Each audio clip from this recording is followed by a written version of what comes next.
Hi, the people should always come first. My name is Robert Ayala, and I'm a real Democrat running for the Democratic nomination for president to stop the campaigns of Joe Biden, Donald Trump, or any candidate telling us how to live, what to ingest, or how to look. Enough is enough. A lot has been going on this weekend. We've had the Supreme Court ruling on Harvard. I have already penned a page on that. Please, it's called Biden Hates You. And I'll go into that if you want to look in that. But that's not what we're talking about today. Today, I want to ask one more time why we're not having a Democratic primary.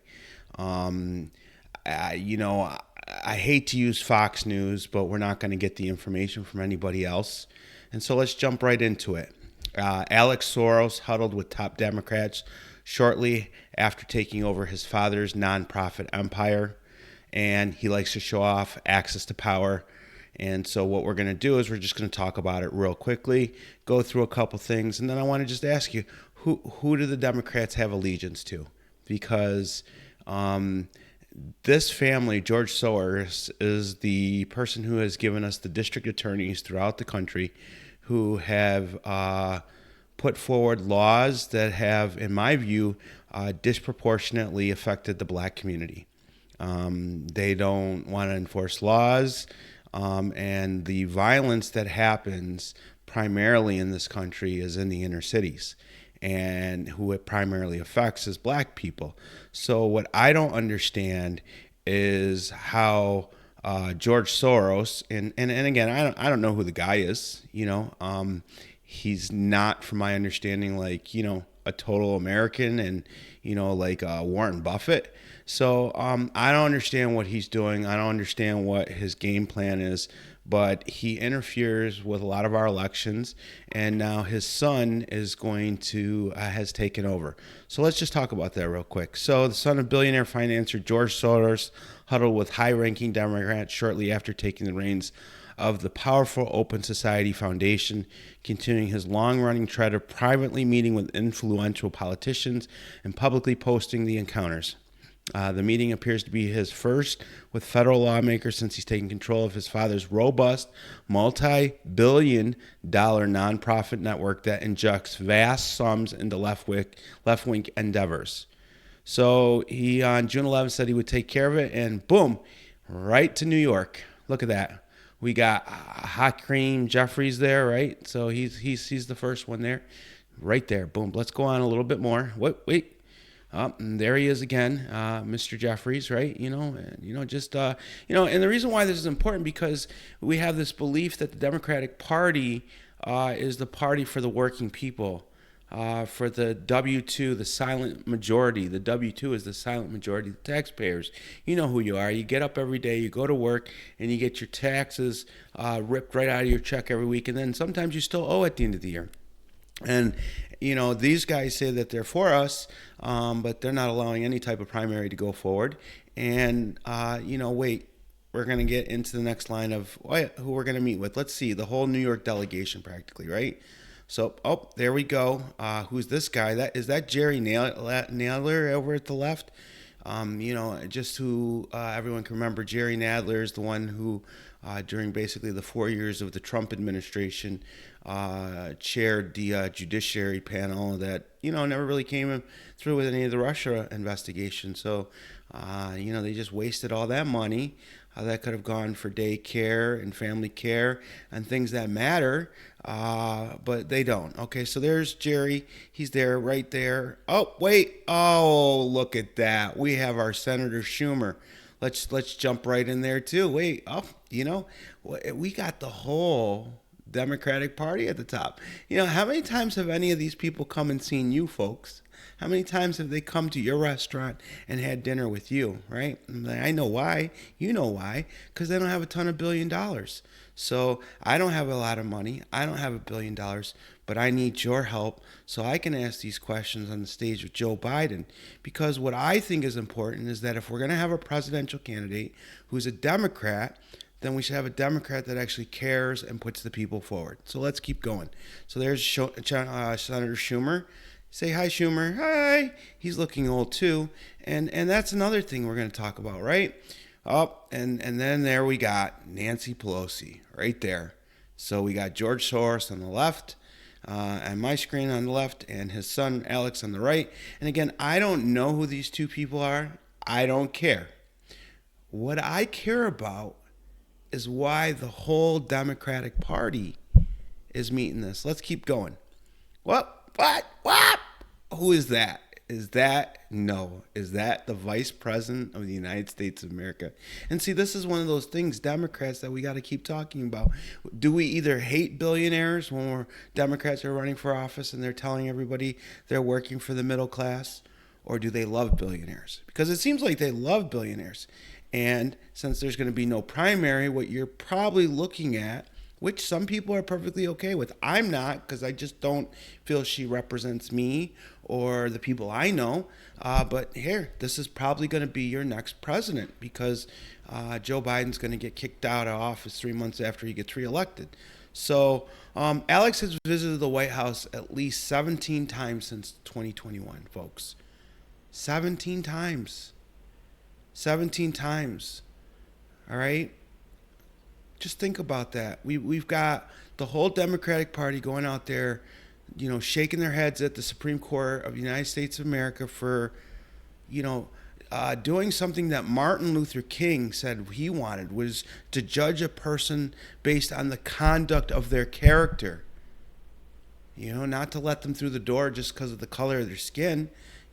I want equal treatment. Equal treatment for everybody is to disregard how we look, all right? But if we just keep pointing it out all day long, then we're not going to get anywhere. So, and there's Mr. Alex. And, oh, wow, who's that? Who's that?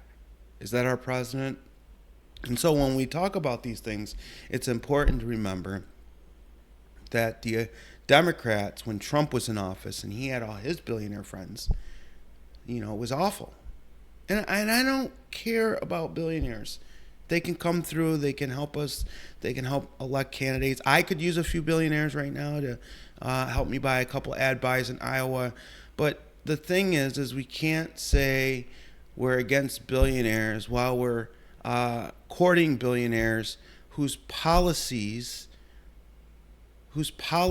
affect communities in a real manner. Electing district attorneys who don't prosecute the law, violent crime, only hurts one group of people, right? And so when everybody came out about the Supreme Court decision, right, we don't talk about all the black lives lost in all the cities everywhere in this country, right? Because there's nobody contributing dollars and cents, and there's nobody that has access to, even get Joe Biden to see them. 21 times.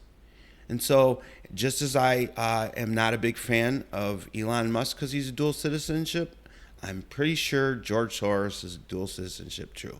And what I want to know is why my American politicians, my government, my leaders are kowtowing to the billionaire class that they love to hate. Whose side are you on? If you're on the W2 silent majority side, then it's time for the Democrats to have a primary. And UPS, you've got a negotiation coming up with your drivers, and the drivers, you have a contract coming up with your employer. So everybody should come to the table and do what is good for both parties. Can't just be one party getting all the money, UPS, while the drivers are suffering with longer hours. And it can't be the drivers are asking for pay packages that just go 30 years in the future. And I don't know. But I'm just saying you have that whole negotiation coming up. And our whole Democratic leadership, rather meet with the next heir, dynasty politics of a billionaire, right, who likes to show off, right, all his political connections, that you and we don't even get the same time, right? George, Alex, Nancy, Schumer, Harris, and Biden. Democrats, it's time for a primary. I might not be your guy at the end of the day, but I'm asking you to help me raise a couple dollars so that somebody who isn't over the age of 60, sorry, Robert Kennedy Jr. and the other lady, but I just don't see why the Democrats want to just replace one 80-year-old with, a 65-year-old. Doesn't really make any sense to me. But I might not be the guy that you plug at the end of the day. But you can help me today force a Democratic primary tomorrow so that people like me can ask the questions on who does our party represent. Does it represent the billionaires that get all the meet and greets with all the fancy politicians who claim to care about you? Or maybe we can go to a new direction and start electing some people like me, or at least getting me on the stage, that are going to put people like you first. My whole life is putting people first, up or down, doesn't matter. If someone needs help, I try to help them. I don't really care about what a billionaire has or a billionaire doesn't have. To me, whether you're a politician or a millionaire or a billionaire, it doesn't give you the right to treat other people in a bad manner.